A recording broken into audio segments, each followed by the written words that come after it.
নমস্কার, সবাইকে আমার ইউটিউব চ্যানেলে স্বাগত জানিয়ে আজকের ভিডিও শুরু করছি। সংক্ষেপে চৈতন্য মহাপ্রভুর জীবনী ও উক্তি। 1486 খ্রিস্টাব্দে ফেব্রুয়ারি মাসের ফাল্গুনী পূর্ণিমায় পুণ্যতিথি চন্দ্রগ্রহণ যোগে মায়াপুর পল্লীতে শ্রী হট্টিয়াপাড়ায় পণ্ডিত জগন্নাথ মিশ্রের ঘরে শচীদেবীর কোল আলো করে শ্রী চৈতন্য মহাপ্রভুর আবির্ভাব ঘটেছিল। মহাপ্রভু যখন চন্দ্রগ্রহণ যোগে জন্মগ্রহণ করেছিলেন তখন ভারতবর্ষ হরে কৃষ্ণ মহামন্ত্র সংকীর্তনে মুখর হয়ে উঠেছিল, অর্থাৎ তিনি হচ্ছেন স্বয়ং ভগবান।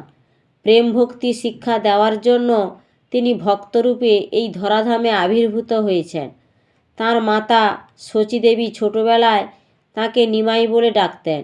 নিমাই তার 6 মাস বয়সে অন্নপ্রাশনের সময় ভবিষ্যৎ কার্যকলাপের সম্বন্ধে ইঙ্গিত দিয়েছিলেন। ওই বৈদিক অনুষ্ঠানে সেখানে এক পাশে মুদ্রা আর এক পাশে শ্রীমদ্ ভাগবত গ্রন্থটি রাখা ছিল। তিনি তার হাত দিয়ে শ্রীমদ্ ভাগবত গ্রন্থটিকে গ্রহণ করেছিলেন।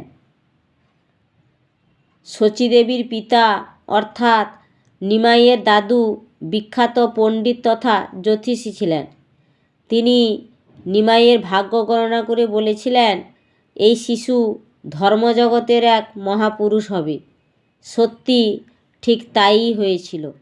নিমাইকে আত্মীয় স্বজন বন্ধু বান্ধবরা গৌরাঙ্গ বলে ডাকতেন। নিমাইয়ের পিতা জগন্নাথ মিশ্র ছিলেন একজন মহান পণ্ডিত।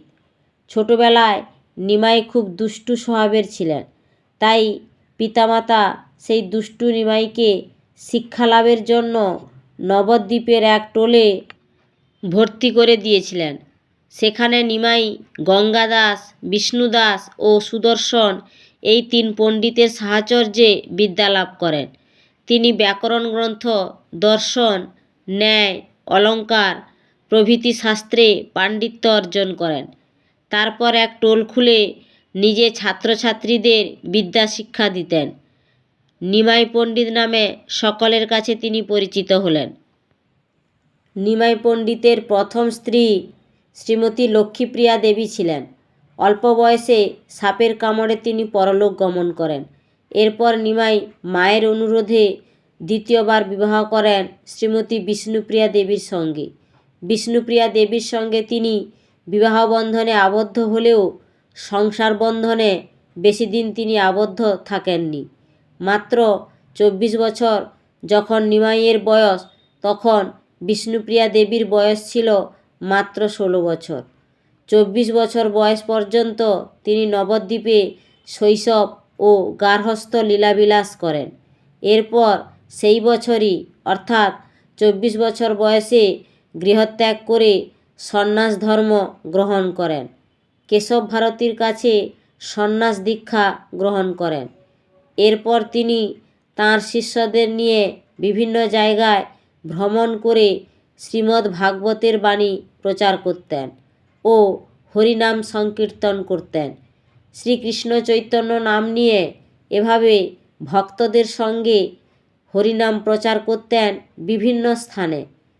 ভুবন ভুলানো রূপ ছিল শ্রী চৈতন্যদেবের মধ্যে। চৈতন্যদেব তাঁর শিষ্যদের বলতেন, যে ব্যক্তি হরিনাম প্রচার করে সে চণ্ডাল হলেও ব্রাহ্মণের থেকেও শ্রেষ্ঠ। তিনি আরও বলতেন, জীবকে কৃষ্ণজ্ঞানে সম্মান দেবে। তিনি কোনো রকম জাতিভেদ মানতেন না। তাঁর মতে জাতি, ধর্ম, শ্রেণী নির্বিশেষে সবাই ঈশ্বরের জীব। চৈতন্য মহাপ্রভুর কোনো ধর্মীয় গোঁড়ামি ছিল না। কুসংস্কার ও অজ্ঞানতার বিরুদ্ধে চৈতন্য মহাপ্রভু মত প্রচার করতেন। তিনি প্রেমের বাণী প্রচার করে প্রেমের ঠাকুর শ্রী চৈতন্যদেব হিসাবে পরিচিত হন জগতে। বৈষ্ণব ধর্মের প্রবর্তক তথা ধর্ম সংস্কারক ছিলেন তিনি। বৈষ্ণব ভক্তরা মহাপ্রভুকে ভগবান বলে মানতেন। চৈতন্য মহাপ্রভু 1533 খ্রিস্টাব্দে হরিনামে বিভোর হয়ে পুরীর সমুদ্রের মধ্যে অন্তর্ধান হন কেউ কেউ মনে করেন। আবার কেউ কেউ মনে করেন পুরীর জগন্নাথ বিগ্রহের সাথে তিনি মিশে গেছেন।